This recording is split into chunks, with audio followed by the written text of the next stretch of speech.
Hello, classmates. Today we're going to be talking about socioeconomic status and mental health, which was the topic of choice for my research group, the Caffeinated Minds.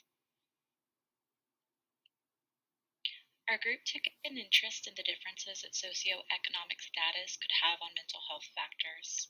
Socioeconomic status refers to an individual's or a family's economic position within society based on their education, income, and occupation. One's socioeconomic status could significantly influence their experiences. Each person had a particular focus or experience that they wanted to study that is associated with low socioeconomic status and that may contribute to poor mental health. Our shared operational definitions for this study were mental health, which is the well-being of one's behaviors and emotions over a period of time, and poor mental health, which is when an individual experiences adverse behaviors and emotions for a period of time.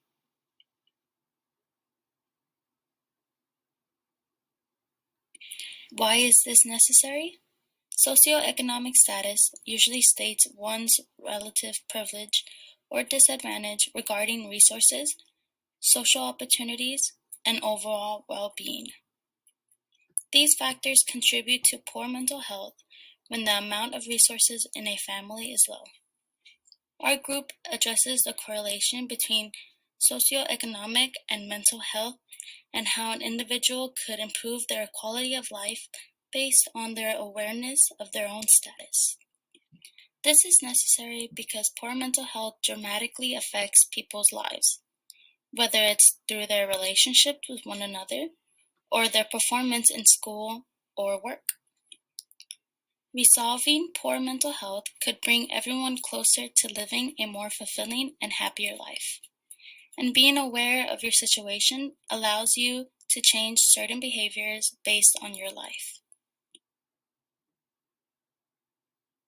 We chose to study several different factors of low socioeconomic standing that could affect mental health, such as food scarcity, mental health of children in particular, substance use disorder, housing, and behavioral patterns.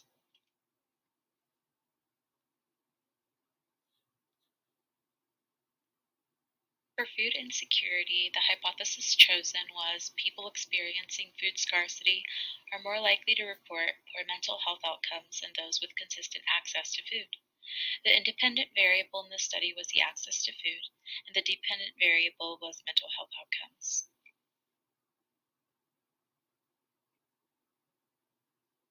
When it comes to behavioral patterns, the hypothesis chosen is people with colored backgrounds are less likely to see a therapist. The independent variable is colored background, and the dependent variable is likeliness to see a therapist. Here we explored the hypothesis of people struggling financially to keep a stable lifestyle when it comes to housing. The hypothesis that supports this is people who struggle with housing are more likely to show a decrease in stability. Housing can affect the mental state of anyone when you're growing up. As a result, when adulthood comes, this can affect your mental well-being. The independent variable is affordability of housing, and the dependent variable is mental status.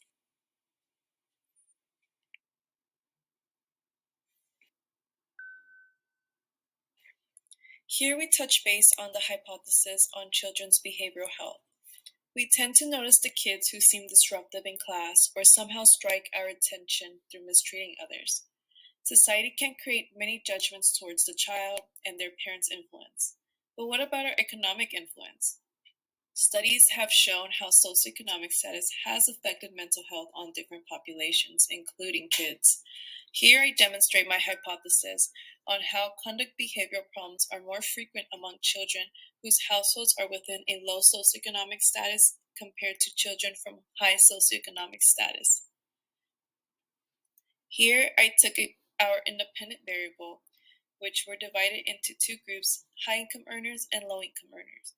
The cutoff point for low-income earners was $52,000 per year, while the start for high-income earners was over $52,000 a year. As I separate the groups, we then measure the frequency on a reported conduct behavior problems of children. Conduct behavior is a pattern of aggression, violations of others' rights, lying, cheating, and other forms of mistreatment of others. For substance abuse, the hypothesis chosen was exposure to a high number of alcohol product advertisements on a daily basis increases the likelihood of binge drinking behaviors for young adults. The independent variable is prevalence of alcohol advertisements in low-income neighborhoods, and the dependent variable is binge drinking. Informed consent forms were distributed to each participant before proceeding to the survey. This is a way that we can maintain healthy relationships and make sure that all participants feel comfortable opening up, feel they're in a safe space, and feel that their needs are being respected. It ensures individuals have an informed choice about whether to participate in a research study.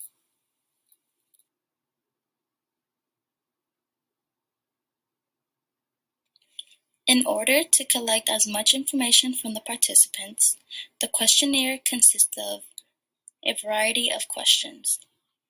The questionnaire components being the Likner scale, multiple choice, open-ended, and dichotomous questions.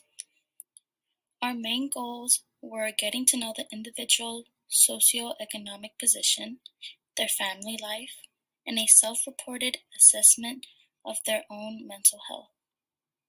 Starting off the survey with basic demographic info like age, gender, race, education, and employment status. Then we gathered data on mental health and the socioeconomic factors related to our hypothesis.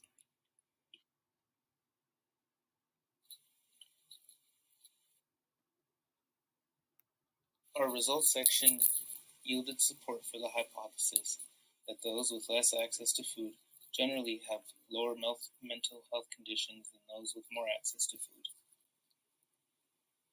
as well as evidence to support scores of low socioeconomic status having more reports of children with behavior issues more often than those who have a higher socioeconomic status determined by income. Evidence also supports that affordable housing and a stable home life are necessary, otherwise mental instability occurs.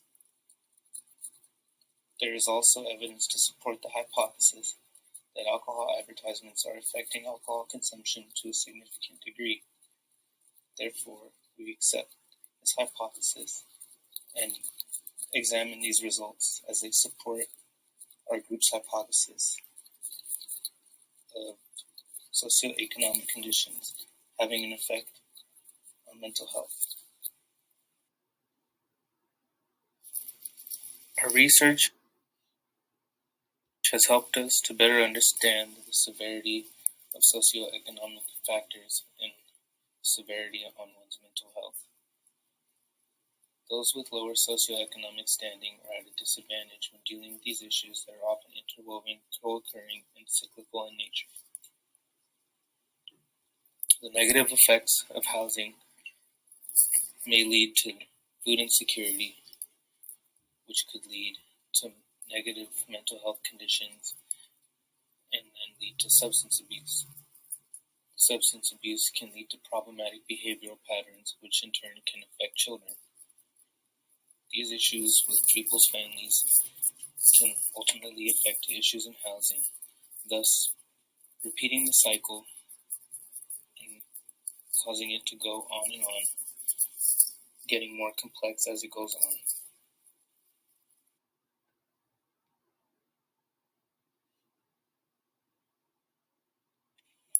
As for our limitations, since the design was through group questionnaires, it is difficult to determine socioeconomic status to be the direct influence on mental health. Other factors may play a role that was not mentioned in the questionnaire, or situations are too complex to put in as a question for a general population sample. They may be reporting biases or insincere responses from participants through a questionnaire that could affect accurate data. For future direction, a longitudinal design is needed to examine the relationship between socioeconomic status and mental health to observe any changes over time. This may help establish any causality in larger samples. Other studies are encouraged, such as one-on-one interviews and observational studies, to provide more details for the research that can be exposed during natural observations and interactions.